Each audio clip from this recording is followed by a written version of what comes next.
আমাদের নেই, অল্প ক্ষমতার মধ্যে আমরা তাদের সঙ্গে একটু কিছু সময় কাটাবো এবং আমাদের সামর্থ্য নিয়ে কিছু জিনিস তাদের দেব।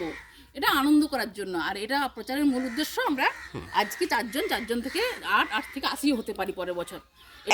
এটাই মূল উদ্দেশ্য সোশ্যাল মিডিয়ায় বলার। আর নারী দিবস প্রথমত আমি বিরোধী, কারণ নারী সম্পূর্ণ একজন মানুষ। একটু আগেই নমিতাদি বললেন যে নারীকে অবহেলা করে পিছনে রাখবে, সেও চায় না। নারীকে মাথায় তুলে পুজো করবে, নারী তার পরিপূর্ণ মানুষ। সে আজকে বিশ্বের মহাকাশে যাচ্ছে, ড্রাইভিং করছে, ডাক্তার, এবং আমরা এখনও হাউসওয়াইফকে ভাবি যে গৃহকর্মে জানে, সে আর কিছুই বোধহয় যোগ্যতা নেই বলে সেরকম। কিন্তু উন্নত দেশগুলোতে এই গৃহকর্মের জন্য প্রচুর স্যালারি দিয়ে রাখতে হয়। ফলে কোনোটাই অবহেলার জিনিস নয়। সংসারকে ধরে রাখার জন্য নারীর শিক্ষাও যেমন প্রয়োজন, নারীর সহনশীলতাও প্রয়োজন, নারীর আবার চিন্তাভাবনাকে দিয়ে সে সুষ্ঠুভাবে করতে পারে। তাই এই নারী দিবস, এখনও তো আমরা সমান অধিকার আইন আছে, অর্থনৈতিক স্বাধীনতাটা এখনও সবাই স্বাবলম্বী হয়তো হয়ে উঠতে পারি। হ্যাঁ, তারপরে আমরা তার জন্য নারী দিবসটা প্রয়োজন নেই। কিন্তু আমাদের দেশে একটা দিন যখন আন্তর্জাতিক হিসাবে পালন করা হচ্ছে, আমরা 4 নারী একটু বেরোলাম, সংসারের দায়িত্ব পালন করে নিজেদের মতো একটু সময় কাটালাম। এই জন্যই আশা, এইটুকুই।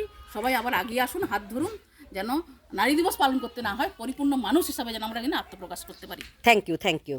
আচ্ছা, আমি এবার যাব হচ্ছে সোমার কাছে। তো সোমার কাছে যাওয়ার আগে আমি কয়েকটা কথা বলছি। সেটা হচ্ছে, আমি যখন প্রথম কয়েকটা জায়গায় বলেছিলাম এরকম বাচ্চাদেরকে একটু দুধ খাওয়াবো শিবরাত্রির দিন, কারণ শিবরাত্রি সবাই মানে, এটা আমাদের ঐতিহ্য শিবরাত্রি পালন করা।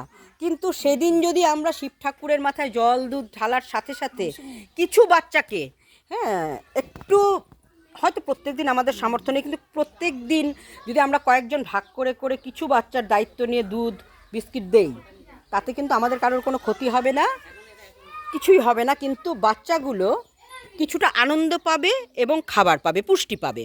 তো সেই উপলক্ষে আমি একটা অনাথ আশ্রমকে বলেছিলাম, তখন আমাকে বলেছিল এ আবার কি, এরকম তো জীবনে শুনিনি যে বাচ্চাদেরকে দুধ খাওয়াতে হবে। আমি বলেছিলাম একজনকে দিয়ে তো স্টার্ট করতে হবে, এবং আমার পাশে আমি প্রত্যেককে পাই। বন্ধুমহল গ্রুপ আছে, সেখানেরও অনেকেই আমাকে সাহায্য করেছে, বলেছে যে শুভ্রাদি তুমি যাও, আমি কিন্তু এই কন্ট্রিবিউট করবো। আমি ঠিক আছে, তোরা যা করবি করিস, আমি আছি।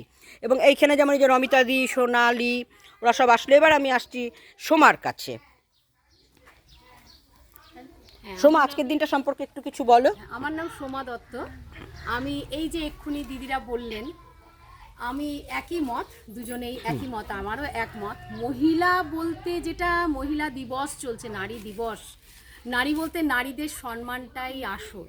সম্মান বলতে তাকে এক্ষুনি বললেন যে মাথায় তুলে রাখবে না, আবার মাটিতে ফেলেও রাখবে না, সেরকম নয়। একটা ন্যায্য একটা সম্মান। আমরা যেটা করছি সেটা হচ্ছে নারী দিবস হিসেবে নয়, শিবরাত্রির হিসেবে। শিবরাত্রিতে যে আমরা দুধ শিবের মাথায় দিই, সেই দুধটা কি হয়, নর্দমা দিয়ে বেরিয়ে যায়, হয়তো অল্প বিস্তর চড়ামিত্র মুখে দেয়, ব্যাস এইটুকুনি। এই দুধটা যাতে জায়গা মতো আসে, আমরা হয়তো এতটা করতে পারছি না, চেষ্টা করছি। তবে হ্যাঁ, আপনারাও যদি এগিয়ে আসেন, আমার বন্ধুরা তো আছেই, এবং আপনারাও যদি আরও এগিয়ে আসেন, আমরা তাহলে খুবই খুশি হব।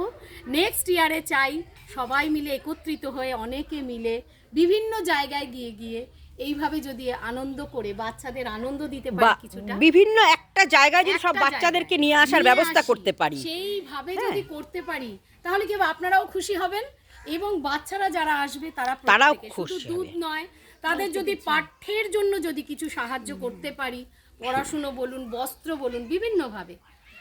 নমস্কার, এইটুকুনি, আর বেশি আমার কাছে নেই।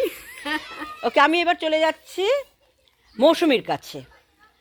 মৌসুমী, আজকের দিনটা আমি তোমাকে বলেছিলাম যে মৌসুমী কিছু বাচ্চা জোগাড় করে যাদেরকে আমরা দুধ বিস্কিট এসব দেবো। তখন মৌসুমী আমাকে বলেছিল, হঠাৎ দুধ কেন শুভ্রাদি, এটা তো কোনোদিনও শুনিনি। আমি বললাম, দুধ যেমন দুর্গাপুজোর সময় সবাই জামা কাপড় দেয়, শিবরাত্রিতে জামা কাপড় দেওয়াটা কেমন একটু লাগছিল, বা আমাদের সামর্থ্যও কুলায়নি, তাই বলেছিলাম শিবরাত্রি শিবের উপযোগ্য যে জিনিস যেটা দুধ, সেটা দিয়েই আমরা সেলিব্রেট করব। তো ও বলেছিল ঠিক আছে শুভ্রাদি, আমি ব্যবস্থা করে দেব।